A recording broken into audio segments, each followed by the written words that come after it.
Les relations hiérarchiques ont été bouleversées par l'apparition du mail. Et pour travailler depuis une vingtaine d'années, je me suis aperçu des changements que ça pouvait avoir dans la hiérarchie et dans les relations hiérarchiques. Je fais encore partie d'une génération qui a connu le monde de l'entreprise, le monde de l'organisation avant l'apparition des mails où la prise de décision, ou le management, ou la conduite des affaires d'un groupe était encore sur d'autres fondamentaux, hein, celui du fax, par exemple, j'ai encore connu le fax, celui de la réunion, celui de la note de service, celui de l'impossibilité d'avoir accès rapidement et facilement aux chefs d'entreprise, aux décideurs. Tout cela a été quand même fondamentalement bouleversé par l'apparition du mail.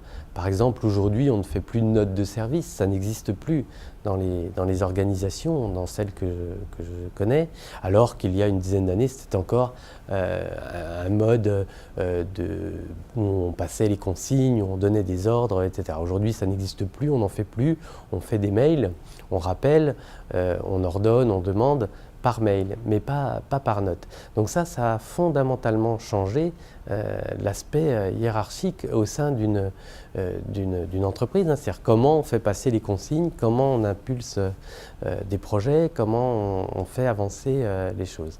Donc ça a modifié, j'allais dire, insidieusement, sans qu'on s'en aperçoive. On n'a pas décidé du jour au lendemain qu'on utiliserait le mail à côté de la note de service ou à la place. Ça s'est fait naturellement parce que c'est plus simple, parce que c'est plus économique, parce que c'est plus immédiat et ça a changé fondamentalement les choses. Donc les relations hiérarchiques ont été changées. Aujourd'hui, dans un établissement comme le nôtre, chaque agent peut saisir le PDG directement et certains le font. Et ça pose bien entendu des difficultés dans la chaîne hiérarchique, dans l'information qui est diffusée à chacun et qui court-circuite en quelque sorte les échelons hiérarchiques, court-circuite les responsabilités, court-circuite la possibilité de régler les problèmes au plus près. Alors le mail également, c'est un outil qui est évidemment fantastique, en ce sens qu'il permet d'aller très vite, il permet d'adresser beaucoup de gens au même moment, mais il faut en tenir compte au moment d'utiliser un tel outil. Le mail, c'est également quelque chose qui est très adapté à une évolution de l'organisation des entreprises et des business models, en ce sens que la transversalité qui maintenant se met en place un peu partout, que ce soit à l'intérieur de l'entreprise ou dans les écosystèmes auxquels elle participe, fait que la verticalité, donc le schéma hiérarchique traditionnel, n'est plus l'alpha et l'oméga de l'organisation, mais on doit intégrer des notions de partage, de collaboration, de fonctionnement, de modes de fonctionnement un peu différents de ce qu'ils étaient par le passé. Voilà. Donc en ce sens, ça vient impacter terriblement la relation hiérarchique traditionnelle qui était essentiellement fondée sur la verticalité du fonctionnement de l'entreprise et de son rapport au marché, aux clients, à ses sous-traitants ou à ses fournisseurs.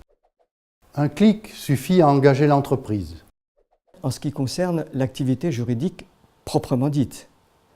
Mais pour reprendre la situation à la Cour de justice, s'agissant de son administration, donc son fonctionnement quotidien, et 2000 personnes, c'est déjà une grande maison qui nécessite une gestion du personnel, une gestion budgétaire, la construction de bâtiments, des relations avec les autres institutions, des relations avec 23 États membres. C'est assez lourd comme activité. Eh bien, cette activité a été effectivement impactée par le mail, en ce sens que j'ai pu constater une certaine désaffection progressive pour la note bien rédigée, complète, peaufinée aux différents stades de la hiérarchie, type de note que les autorités, les organes décisionnels de l'institution continuaient d'exiger et qui pourtant n'étaient pas faites comme ces organes exigeaient. Si bien que j'ai eu le sentiment, assez souvent, plus souvent que je le souhaitais, de ne pas être le secrétaire général de l'institution, mais un simple rédacteur essayant de faire une note de synthèse à partir d'un volume assez copieux de mails.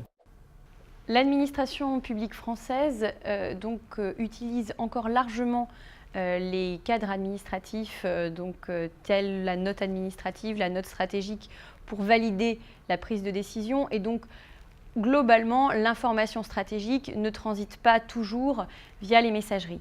C'est clair que sur les 20 dernières années, la messagerie est un outil prépondérant dans l'organisation, la structuration et le fonctionnement des entreprises. On le voit dans toutes les entreprises, hein, les millions et les millions de mails qui sont échangés chaque jour par les collaborateurs. Il y a des processus qui sont entièrement traités par mail, en fait. Hein. Il y a des applications qui envoient elles-mêmes des mails qui sont retraités par des collaborateurs. Donc c'est quelque chose qui est devenu quand même un circuit d'information prépondérant, ne serait-ce que parce que dans un groupe qui opère dans 130 pays, on ne peut pas avoir du synchrone tout le temps en fait, hein, donc il faut de l'asynchrone, donc il faut qu'il y ait des gens qui envoient un mail la nuit, qui seront lus le lendemain par d'autres personnes, etc. Donc ce mécanisme est devenu un mécanisme vital en fait, hein, tellement vital qu'il peut arriver à un engorgement en fait, hein, c'est-à-dire que certains collaborateurs peuvent être submergés par les mails et ne faire que du mail toute la journée entre guillemets en fait. Le CRDPA a été pionnier en publiant dès 2009 un livre blanc sur les mails, livre blanc très apprécié, toujours d'actualité et disponible.